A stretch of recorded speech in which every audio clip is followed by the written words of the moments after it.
Hello दोस्तों, हम लोग PYQ सीरीज कर रहे हैं, इंडियन पॉलिटी का कर रहे हैं, जो कि विभिन्न PCS एग्जाम्स में पूछे जा चुके हैं और IAS में भी पूछे जा चुके हैं और आगे आने वाले किसी भी PCS एग्जाम्स एवं जनरल कंपटीशन के लिए काफ़ी उपयोगी होंगे।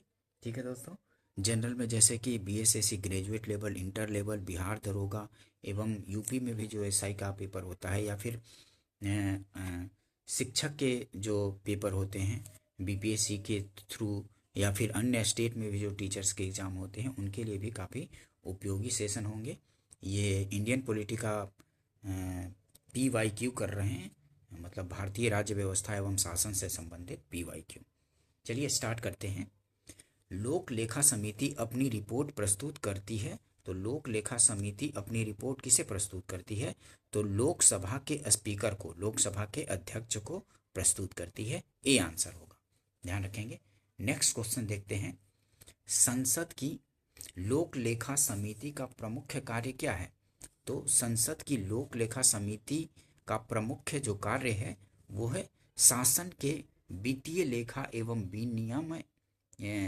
विनियम तथा कंप्ट्रोलर एवं ऑडिटर जनरल की रिपोर्ट का परीक्षण करना है। संसद की लोक लेखा समिति का प्रमुख कार्य क्या है? तो शासन के वित्तीय लेखा एवं विनियम, शासन के वित्तीय लेखा एवं विनियम तथा कंप्ट्रोलर एंड ऑडिटर जनरल की रिपोर्ट का परीक्षण करना इसका कार्य है लोक लेखा समिति का। ठीक है, ए आंसर हो जाएगा, ध्यान रखेंगे। एक्सप्लेनेशन देखिए, एक्सप्लेनेशन से और अच्छे से समझ आएगा।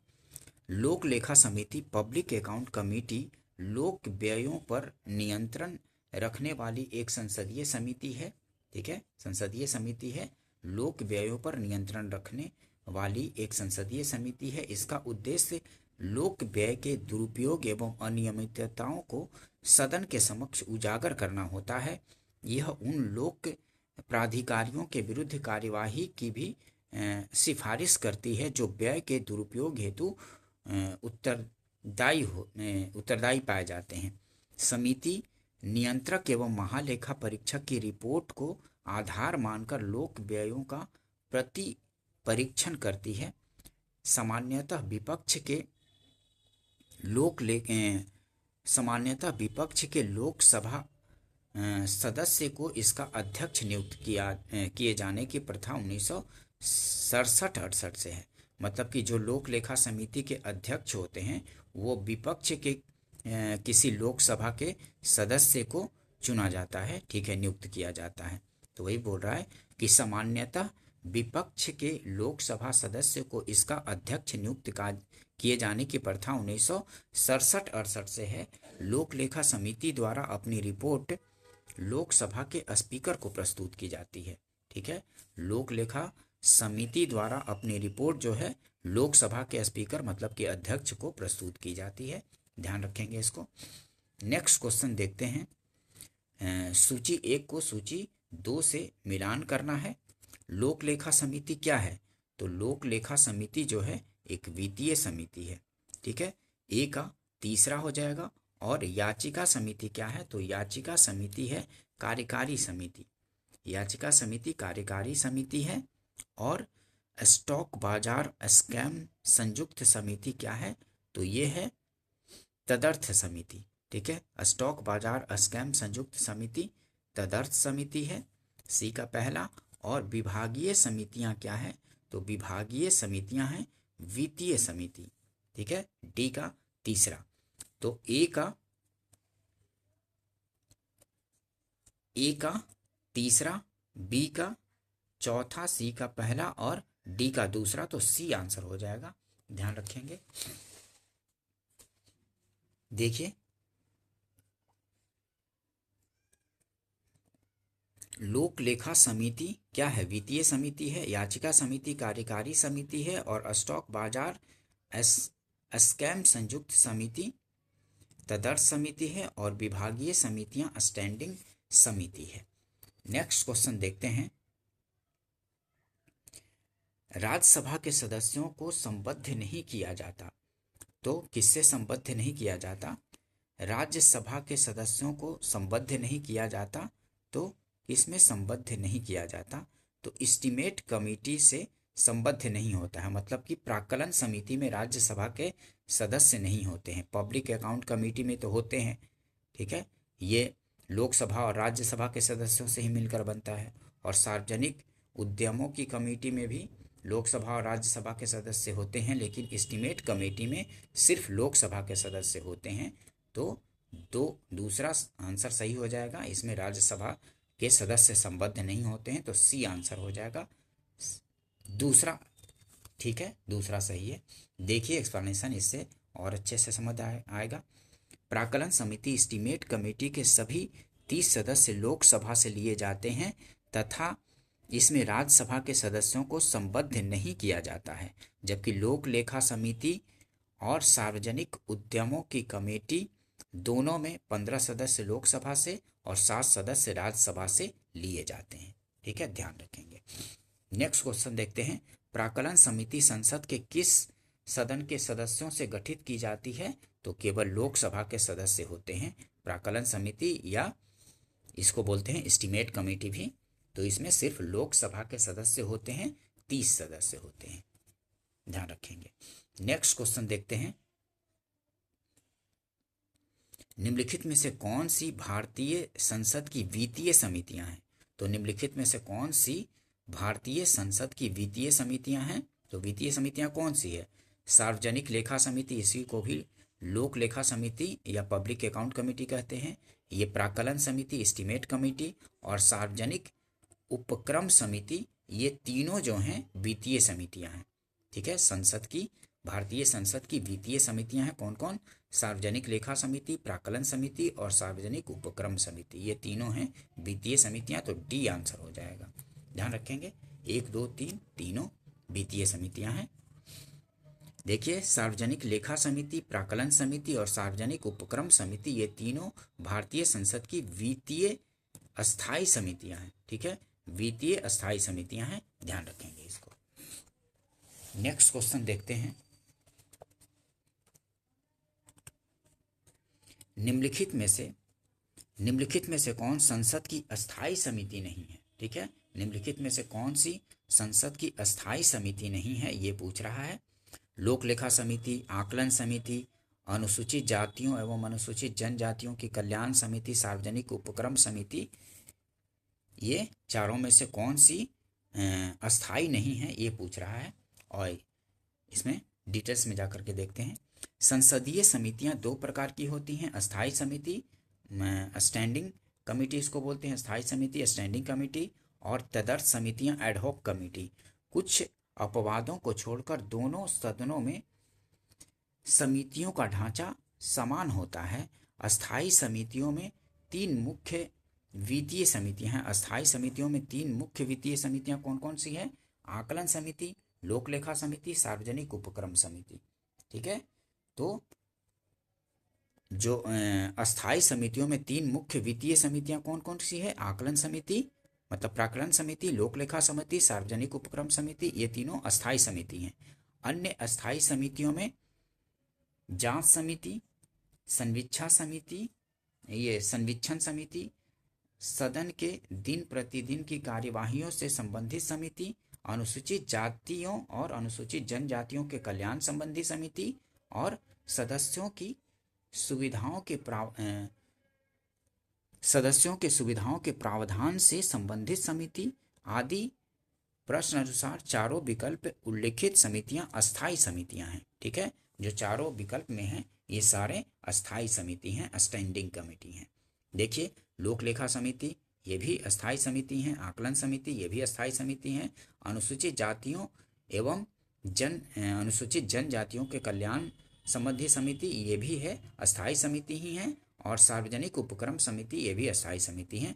तो इनमें से कोई समिति जो है पूछ रहा था कि अस्थायी समिति नहीं है, तो ये सभी अस्थायी समिति हैं। तो स्टार बना दीजिए, कोई भी अस्थायी नहीं है, मतलब कि समिति सब सारे अस्थायी हैं, ठीक है, ध्यान रखेंगे इसको। नेक्स्ट क्वेश्चन देखते हैं। निम्नलिखित में से किसके बारे में संसदीय समिति गठित नहीं की गई है? तो निम्नलिखित में से किसके बारे में संसदीय समिति गठित नहीं की गई है?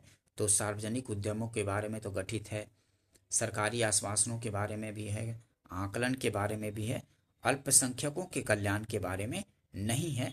संसदीय समिति गठित नहीं की गई है। डी आंसर हो जाएगा। ठीक है, देखिए एक्सप्लेनेशन। संसद की सार्वजनिक उपक्रम समिति सार्वजनिक क्षेत्र के उद्यमों के संदर्भ में नियंत्रक एवं महालेखा परीक्षक की रिपोर्ट यदि कोई हो की जांच करने तथा सार्वजनिक उद्यमों के प्रबंधन एवं उनके कुशलतापूर्वक चलाए जाने की जांच करती है। प्रत्येक सदन की सरकारी आश्वासनों संबंधी समिति मंत्रियों द्वारा सदन में दिए गए आश्वासनों, वादों एवं संकल्पों पर उनके कार्यान्वित होने तक नजर रखती है। संसद की प्राक्कलन समिति आकलनों की जांच, मितव्ययिता एवं धन के व्यय पर निगरानी रखती है। और अल्पसंख्यकों के कल्याण हेतु संसदीय समिति नहीं है, बल्कि इसके लिए अल्पसंख्यक आयोग का गठन किया गया है। ठीक है, इसके लिए अल्पसंख्यक आयोग है, न कि समिति है, ध्यान रखेंगे। 2G स्पेक्ट्रम, देखिए 2G स्पेक्ट्रम मुद्दे की जांच करने के लिए बनाई गई संयुक्त संसदीय समिति में शामिल है। तो 2G स्पेक्ट्रम मुद्दे की जांच करने के लिए बनाई गई संयुक्त संसदीय समिति में शामिल हैं। तो कौन से? तो 20 सदस्य लोकसभा से और 10 सदस्य राज्यसभा से शामिल थे। जो 2G स्पेक्ट्रम मुद्दे पर जांच करने के लिए बनाई गई संयुक्त संसदीय समिति थी, संसदीय समिति, उसमें 20 सदस्य लोकसभा से थे और 10 सदस्य राज्यसभा थे। बी आंसर हो जाएगा। ठीक है, ध्यान रखेंगे इसको। नेक्स्ट क्वेश्चन देखते हैं। 2G स्पेक्ट्रम कांड की जांच करने हेतु बनी संसद की संयुक्त समिति का अध्यक्ष कौन है? तो उस समय जो 2G स्पेक्ट्रम स्पेक्ट्रम कांड हुआ था, उसका जांच करने के लिए जो संसद की संयुक्त समिति बनाई गई थी, उसके अध्यक्ष के बारे में पूछ रहा है। तो PC चाको थे अध्यक्ष उसके। ठीक है, जो संयुक्त समिति बनी थी 2G स्पेक्ट्रम कांड जांच के लिए, PC चाको थे। बी आंसर हो जाएगा। नेक्स्ट क्वेश्चन देखते हैं। भारतीय संसद की किस रीति से प्रशासन एडमिनिस्ट्रेशन पर नियंत्रण करती है? भारतीय संसद किस रीति से प्रशासन एडमिनिस्ट्रेशन पर नियंत्रण करती है? तो संसदीय समितियों के माध्यम से करती है। ठीक है, प्रशासन पर नियंत्रण भारतीय संसद किस रीति से प्रशासन पर नियंत्रण करती है? तो संसदीय समितियों के माध्यम से करती है। ए आंसर हो जाएगा। नेक्स्ट क्वेश्चन देखते हैं। संसद के अधिकारियों में सम्मिलित है।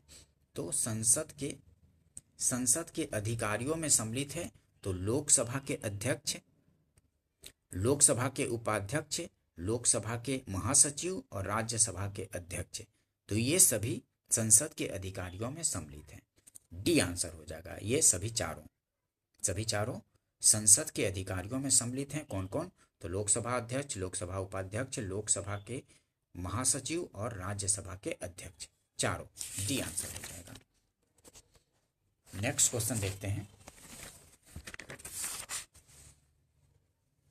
संसद से संबंधित ही है, चौथा पार्ट है संसद का, उससे संबंधित क्वेश्चन देखेंगे। पार्लियामेंट, संसद से संबंधित ये चौथा भाग है। चलिए स्टार्ट करते हैं। किस वर्ष में खाद्य मिलावट निवारण अधिनियम प्रथम बार लागू हुआ था? तो किस वर्ष में खाद्य मिलावट निवारण अधिनियम प्रथम बार लागू हुआ था? तो 1954 में लागू हुआ था। बी आंसर हो जाएगा। ठीक है, खाद्य मिलावट निवारण अधिनियम prevention of food adulteration act सर्वप्रथम 1954 में लागू हुआ था, ध्यान रखेंगे। नेक्स्ट क्वेश्चन देखते हैं। सिविल अधिकार संरक्षण अधिनियम 1955 के अंतर्गत अपराध का विचारण किस न्यायालय द्वारा किया जाता है? सिविल अधिकार संरक्षण अधिनियम 1955 के अंतर्गत अपराध का विचारण किस न्यायालय द्वारा किया जाता है? तो प्रथम श्रेणी न्यायिक मजिस्ट्रेट द्वारा किया जाता है। ठीक है, बी आंसर हो जाएगा, प्रथम श्रेणी न्यायिक मजिस्ट्रेट द्वारा। एक्सप्लेनेशन देखिए। सिविल अधिकार संरक्षण अधिनियम 1955 के अंतर्गत अपराध का विचारण प्रथम श्रेणी न्यायिक मजिस्ट्रेट तथा महानगरों के मामले में मेट्रोपॉलिटन मजिस्ट्रेट द्वारा किया जाता है। नेक्स्ट क्वेश्चन देखते हैं, सिविल अधिकार संरक्षण अधिनियम 1955 के अधीन सभी दंडनीय अपराध क्या हैं? सिविल अधिकार संरक्षण अधिनियम 1955 के अधीन सभी दंडनीय अपराध हैं, संज्ञेय तथा संक्षेपतः विचारणीय है। संज्ञेय तथा संक्षेपतः विचारणीय, बी आंसर हो जाएगा। देखिए एक्सप्लेनेशन, सिविल अधिकार संरक्षण अधिनियम 1955 की धारा 15 के अनुसार सभी अपराध संज्ञेय तथा संक्षेपतः विचारणीय प्रकृति के होंगे। नेक्स्ट क्वेश्चन देखते हैं, सिविल अधिकार संरक्षण अधिनियम 1955 के अधीन सभी अपराध हैं, तो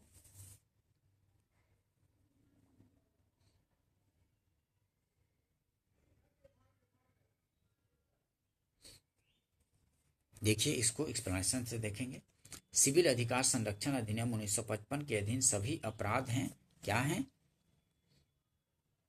तो सिविल अधिकार संरक्षण अधिनियम 1955 की धारा 15(1) के तहत दंड प्रक्रिया संहिता 1973 का दूसरा में किसी बात के होते हुए भी इस अधिनियम के अधीन दंडनीय हर अपराध संज्ञेय होगा। इस अधिनियम की धारा 10 के खंड 1 में सामूहिक जुर्माना लगाने के लिए राज्य सरकार की शक्ति का उल्लेख है। साथ ही दोषी व्यक्तियों पर जुर्माने और सजा दोनों का प्रावधान है। अतः इस प्रश्न के सही विकल्प ए व डी हैं। ठीक है, सही विकल्प 2 हो जाएगा, ए व डी हो जाएगा। मध्य प्रदेश लोक सेवा आयोग ने अपने प्रारंभिक उत्तर कुंजी में विकल्प सी को सही माना था, परंतु संशोधित उत्तर कुंजी में इस प्रश्न के लिए बोनस अंक दिया गया था। ठीक है, इसका सही विकल्प क्या होगा? संज्ञेय होगा और कारावास तथा जुर्माना दोनों से दंडनीय। ठीक है, सिविल क्या है? सिविल अधिकार संरक्षण अधिनियम 1955 के अधीन सभी अपराध क्या हैं? तो संज्ञेय और कारावास तथा जुर्माना दोनों से दंडनीय। ए और डी दोनों होगा इसका आंसर। ठीक है, तो स्टार बना लीजिए, ए और डी दोनों होगा। ठीक है, ध्यान रखेंगे। नेक्स्ट क्वेश्चन देखते हैं, सिविल अधिकार संरक्षण अधिनियम का विस्तार है। तो सिविल अधिकार संरक्षण अधिनियम का विस्तार है कहाँ पे? तो संपूर्ण भारत पर है। ठीक है, संपूर्ण भारत पर। सिविल अधिकार संरक्षण अधिनियम 1955 की धारा 1 का खंड 2 के अनुसार इस अधिनियम का विस्तार संपूर्ण भारत पर है। नेक्स्ट क्वेश्चन देखते हैं, सिविल अधिकार संरक्षण अधिनियम 1955 के अंतर्गत कंपनियों द्वारा अपराध किए जाने की दशा में कौन उत्तरदायी होता है? तो उपरोक्त सभी, मतलब निर्देशक, प्रबंधक और सचिव, उपरोक्त सभी उत्तरदायी होता है। सिविल अधिकार संरक्षण अधिनियम 1955 के अंतर्गत कंपनियों द्वारा अपराध किए जाने की दशा में कौन उत्तरदायी होता है? तो निदेशक, प्रबंधक और सचिव, उपरोक्त सभी होता है। ध्यान रखेंगे। नेक्स्ट क्वेश्चन देखते हैं,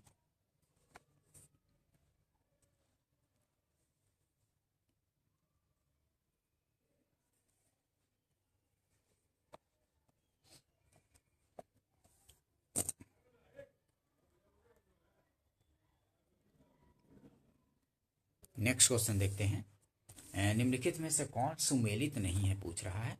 तो इनमें से कौन सुमेलित नहीं है?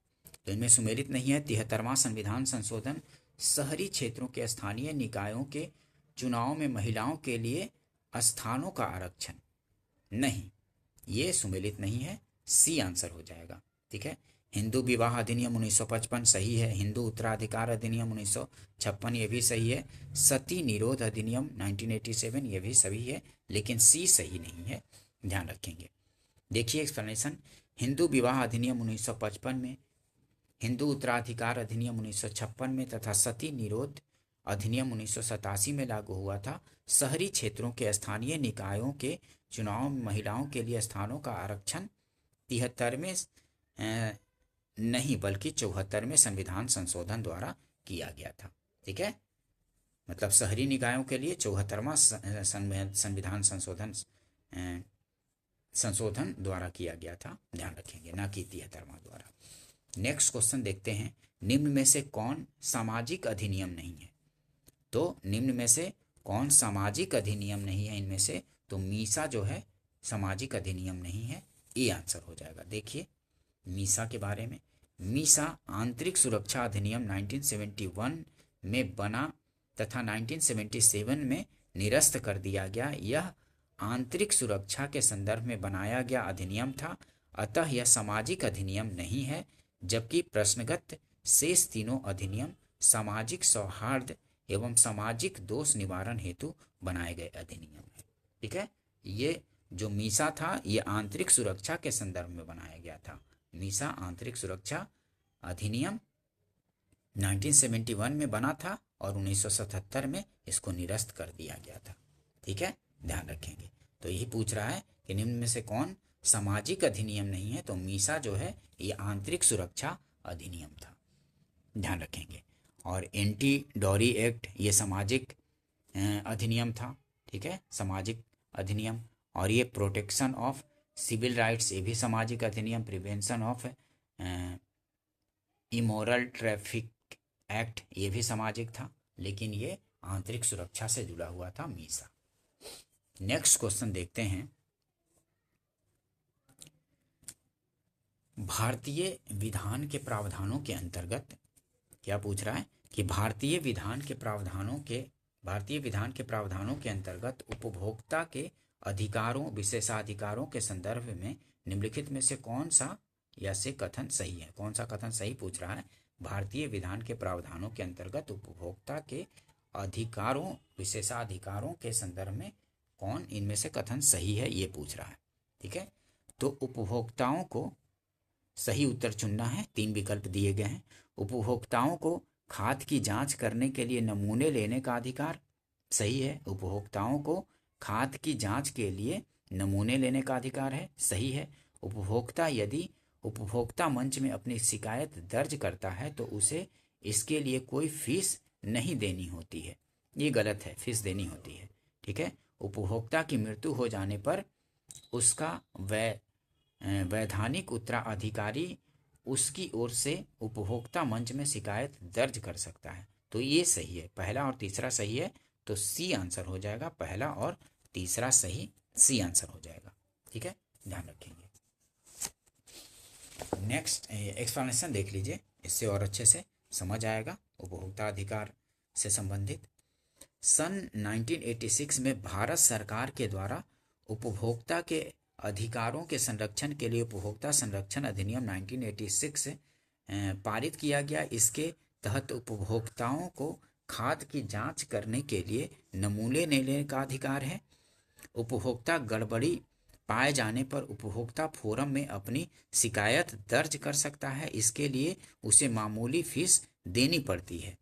ठीक है, यदि वाद के दौरान उपभोक्ता की मृत्यु हो जाती है तो उसके वैधानिक उत्तराधिकारी को यह अधिकार है कि वह उपभोक्ता मंच से अपनी शिकायत दर्ज करा सके। ठीक है, ध्यान रखेंगे इन डिटेल्स को, क्योंकि आसपास से क्वेश्चन बनते हैं। नेक्स्ट क्वेश्चन देखते हैं, अनुसूचित जाति और अनुसूचित जनजाति अत्याचार निवारण अधिनियम 1989 प्रवृत्त हुआ है कब? तो 30 जनवरी 1990 को प्रवृत्त हुआ था। अनुसूचित जाति और अनुसूचित जनजाति अत्याचार निवारण अधिनियम 1989 प्रवृत्त हुआ है, तो 30 जनवरी 1990 को प्रवृत्त हुआ था। ठीक है, देखिए अनुसूचित जाति अनुसूचित जनजाति अत्याचार निवारण अधिनियम 1989 को राष्ट्रपति द्वारा 11 सितंबर 1989 को स्वीकृति प्रदान की गई थी। यह अधिनियम 30 जनवरी 1990 से प्रवृत्त हुआ, मतलब लागू हुआ था। ठीक है, ध्यान रखेंगे। नेक्स्ट क्वेश्चन देखते हैं, अनुसूचित जाति अनुसूचित जनजाति के किस अधिनियम के अंतर्गत अत्याचार निवारण कानून लागू किया गया है? तो अधिनियम 1990 के द्वारा लागू हुआ है। ठीक है, अधिनियम 1990 के द्वारा लागू हुआ है, ध्यान रखेंगे, ए आंसर हो जाएगा। नेक्स्ट क्वेश्चन देखते हैं, अनुसूचित जाति और अनुसूचित जनजाति अत्याचार निवारण अधिनियम 1989 के अधीन किसी लोक सेवक द्वारा धारा 3 के अधीन अपराध किए जाने पर कम से कम दंड का प्रावधान है कितने दिनों तक? तो 1 वर्ष तक है। ठीक है, दंड का प्रावधान 1 वर्ष तक है, ध्यान रखेंगे इसको। एक्सप्लेनेशन देखिए, अनुसूचित जाति अनुसूचित जनजाति अत्याचार निवारण अधिनियम 1989 के अधीन किसी लोक सेवक द्वारा धारा 3 के अधीन अपराध किए जाने पर कम से कम 1 वर्ष के दंड का प्रावधान है। उल्लेखनीय है कि वर्ष 1989 में भारत सरकार ने इस अधिनियम को अधिनियमित किया था तथा 30 जनवरी 1990 से यह प्रभावी हो गया था। ठीक है, ध्यान रखेंगे इसको। नेक्स्ट क्वेश्चन देखते हैं।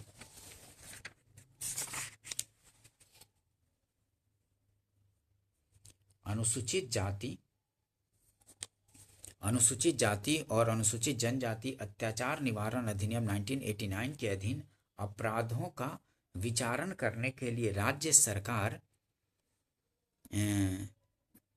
सरकार उच्च न्यायालय के मुख्य न्यायाधीश की सहमति से सत्र न्यायालय को विशेष न्यायालय विनिर्दिष्ट कर सकती है।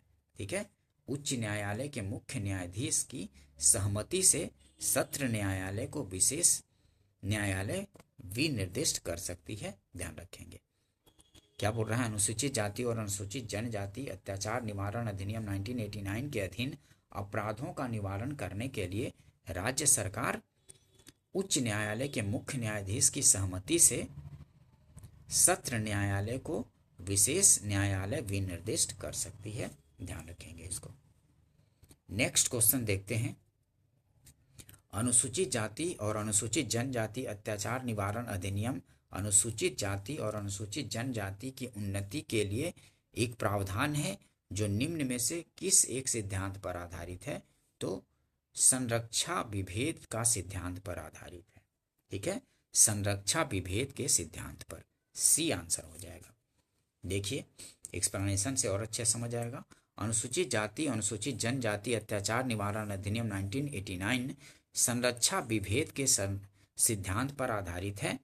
यह अधिनियम संविधान के अनुच्छेद 15(4) में दी गई व्यवस्था के क्रियान्वयन के संदर्भ में है। इस अनुच्छेद में संरक्षा विभेद का सिद्धांत निर्गत होता है। ठीक है, ध्यान रखेंगे। नेक्स्ट क्वेश्चन देखते हैं। अनुसूचित जाति और अनुसूचित जनजाति अत्याचार निवारण अधिनियम 1989 के अंतर्गत सामूहिक जुर्माना अधिरोपित और वसूल करने की शक्ति किसे है? तो राज्य सरकार को है। ठीक है, बी आंसर हो जाएगा। अनुसूचित जाति और अनुसूचित जनजाति अत्याचार निवारण अधिनियम 1989 के अंतर्गत सामूहिक जुर्माना अधिरोपित और वसूल करने की शक्ति राज्य सरकार को है, बी आंसर होगा। देखिए एक्सप्लेनेशन, अनुसूचित जाति और अनुसूचित जनजाति अत्याचार निवारण अधिनियम 1989 के अंतर्गत सामूहिक जुर्माना अधिरोपित और वसूल करने की शक्ति राज्य सरकार को है। ठीक है, ध्यान रखेंगे इसको। नेक्स्ट क्वेश्चन देखते हैं। अनुसूचित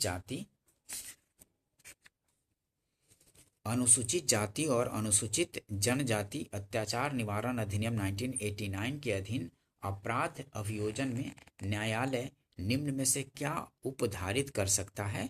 तो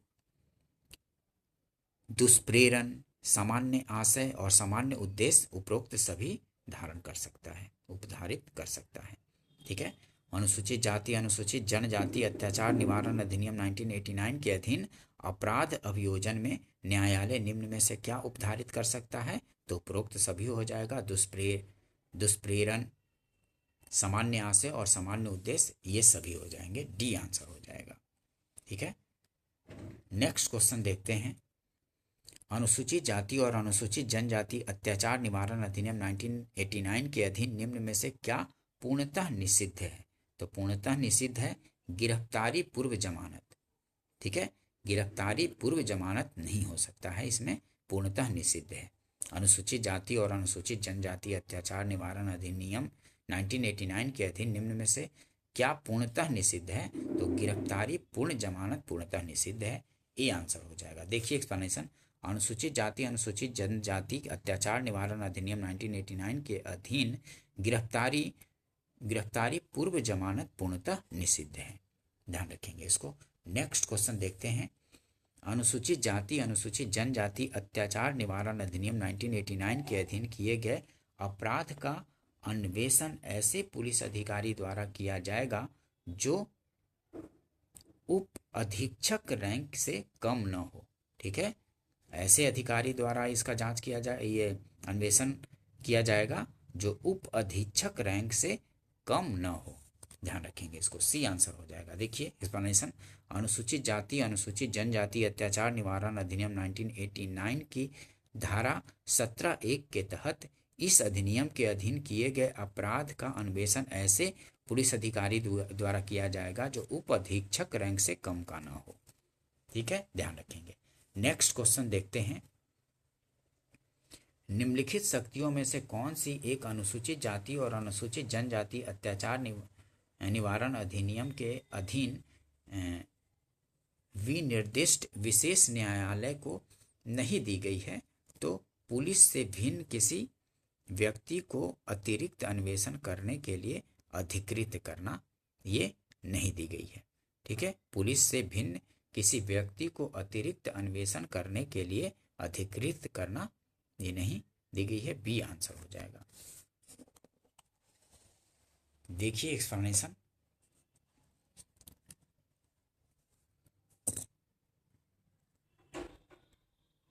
दिए गए, देखिए एक्सप्लेनेशन देखिए, दिए गए विकल्पों में पुलिस से भिन्न किसी व्यक्ति को अतिरिक्त अन्वेषण करने के लिए अधिकृत करना अनुसूचित जाति अनुसूचित जनजाति अधिनियम 1989 में प्रावधान नहीं है।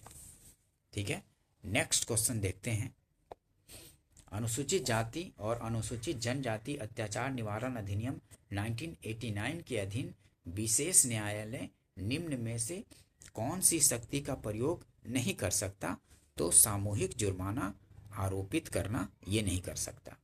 ठीक है, अनुसूचित जाति और अनुसूचित जनजाति अत्याचार निवारण अधिनियम 1989 के अधीन विशेष न्यायालय निम्न में से कौन सी शक्ति का प्रयोग नहीं कर सकता, तो सामूहिक जुर्माना आरोपित करना ये नहीं कर सकता, डी आंसर हो जाएगा। देखिए, अनुसूचित जाति अनुसूचित जनजाति अत्याचार निवारण अधिनियम 1989 के अधीन विशेष न्यायालय दिए गए विकल्पों में सामूहिक जुर्माना आरोपित करने की शक्ति का प्रयोग नहीं कर सकता।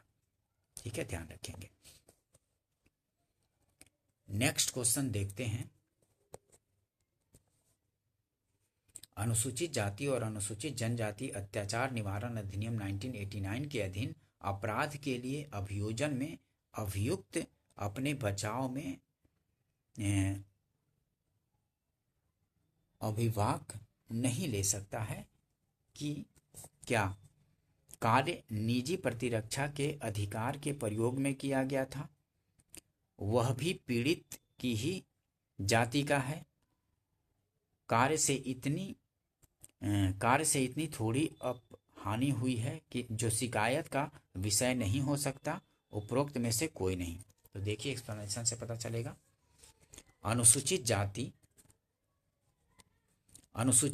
और अनुसूचित जनजाति अत्याचार निवारण अधिनियम 1989 के अधीन अपराध के लिए अभियोजन में अभियुक्त अपने बचाव में अभिभाग प्ली ले सकता है कि वह भी पीड़ित की ही जाति का है, जबकि विकल्प ए व सी में दिए गए आधार पर नहीं ले सकता। ठीक है, अतः इस प्रश्न के उत्तर ए व सी दोनों सही हैं। उल्लेखनीय है कि इस अधिनियम के तहत अभियुक्त पर अभियोग तभी चलाया जा सकता है जब वह SC/ST जाति का न हो।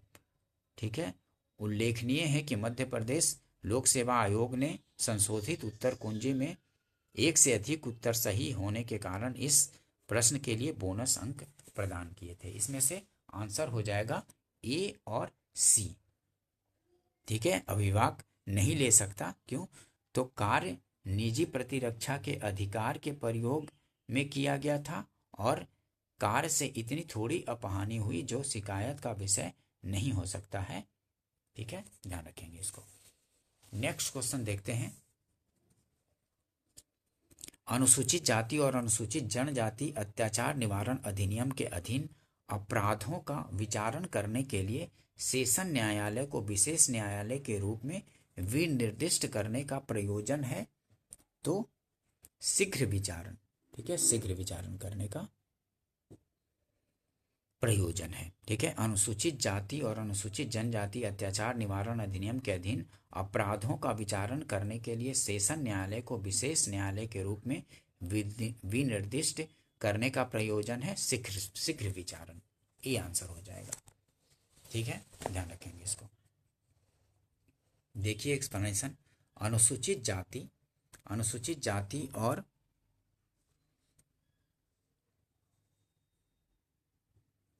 अनुसूचित जाति और अनुसूचित जनजाति अत्याचार निवारण अधिनियम 1989 के धारा 40 के अनुसार सेशन न्यायालय को विशेष न्यायालय के रूप में विनिर्दिष्ट करने का प्रयोजन शीघ्र विचारण है। ठीक है, ध्यान रखेंगे, शीघ्र विचारण है। नेक्स्ट क्वेश्चन देखते हैं।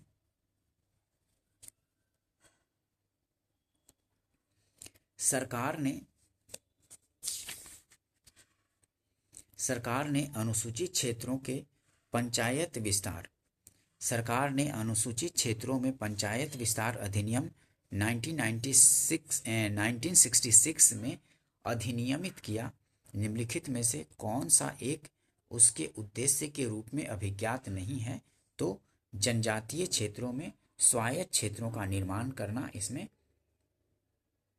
अभिज्ञात नहीं है। ठीक है, देखिए सरकार ने अनुसूचित 1996 में लाया गया था पैसा। ठीक है, 66 नहीं, 1996 में, ध्यान रखेंगे, 1996 में लाया गया था। ठीक है, जनजातीय क्षेत्रों में पंचायतों का विस्तार करने के लिए। ठीक है, 1996 में सरकार ने अनुसूचित क्षेत्रों में पंचायत विस्तार पेशा अधिनियम 1996 में अधिनियमित किया। निम्नलिखित में से कौन सा एक उसके उद्देश्य के रूप में अभिज्ञात नहीं है? तो जनजातीय क्षेत्रों में स्वायत्त क्षेत्रों का निर्माण करना इसमें अभिज्ञात नहीं है। स्वशासन प्रदान करना पेशा ये है। पारंपरिक अधिकारों को मान्यता देना ये भी है। जनजातीय लोगों को शोषण से मुक्त करना ये भी है। ठीक है, तो इसमें सी नहीं होगा, स्वायत्त क्षेत्र निर्माण करने का बात नहीं है इसमें। पंचायत विस्तार अधिनियम 1996 में देखिए एक्सप्लेनेशन देखिए, पंचायत विस्तार अधिनियम 1996 इसको पेशा बोलते हैं। ठीक है, पंचायत विस्तार अधिनियम 1996 में प्रावधान है कि अनुसूचित क्षेत्रों में स्वशासन स्थापित करना जिससे पारंपरिक अधिकारों की रक्षा हो सके तथा जनजातीय लोगों को शोषण से मुक्त किया जा सके। इस अधिनियम में यह प्रावधान नहीं है कि जनजातीय क्षेत्रों में स्वायत्त क्षेत्रों का निर्माण किया जाए। ठीक है, ध्यान रखेंगे। नेक्स्ट क्वेश्चन देखते हैं। संसद में सूचना अधिकार अधिनियम को भारत सरकार के राष्ट्रपति की स्वीकृति प्राप्त हुई थी कब? संसद के सूचना अधिकार अधिनियम को भारत के राष्ट्रपति की स्वीकृति प्राप्त हुई थी कब? तो 15 जून 2005 को प्राप्त हुई थी। ठीक है, 15 जून 2005 को प्राप्त हुई थी सूचना के अधिकार अधिनियम को भारत के राष्ट्रपति की स्वीकृति। ध्यान रखेंगे, देखिए एक्सप्लेनेशन, इससे अच्छे से पता चलेगा। सूचना के अधिकार अधिनियम को संसद द्वारा पारित, लोकसभा द्वारा 11 मई 2005 को, राज्यसभा द्वारा 12 मई 2005 को होने के बाद 15 जून 2005 को तत्कालीन राष्ट्रपति डॉक्टर APJ अब्दुल कलाम द्वारा स्वीकृति प्रदान की गई थी तथा यह उसके 120 दिन पश्चात 13 अक्टूबर मध्य रात्रि 2005 से प्रभावी हुआ। तो 15 जून 2005 को स्वीकृति प्राप्त हुई थी राष्ट्रपति का सूचना के अधिकार अधिनियम को। ठीक है, ध्यान रखेंगे। नेक्स्ट क्वेश्चन देखते हैं। सूचना का अधिकार अधिनियम पारित हुआ वर्ष 2005 में। ठीक है, सूचना का अधिकार अधिनियम कब पारित हुआ था? तो 2005 ईस्वी में पारित हुआ था। कई बार पूछा जाता है सूचना का अधिकार के बारे में। 2005 में पारित हुआ था। नेक्स्ट क्वेश्चन देखते हैं। नेक्स्ट क्वेश्चन देखिए, सूचना का अधिकार अधिनियम 2005 के बारे में निम्नलिखित कथनों पर विचार कीजिए और उसे चुनिए जो प्रावधानित नहीं है अथवा विशिष्ट रूप से विमुक्त है। ठीक है, मतलब सूचना के अधिकार में वो प्रावधान नहीं किया गया है। इनमें से कौन? तो आवेदक जो सूचना हेतु अनुरोध करता है उसे सूचना मांगे जाने के कारणों को देना होगा, तो ऐसा नहीं है। ठीक है, सूचना के अधिकार कानून में आवेदक जो सूचना हेतु अनुरोध करता है उसे सूचना मांगे जाने के कारणों को देना होगा, ये प्रावधानित नहीं है। ठीक है, बी आंसर हो जाएगा।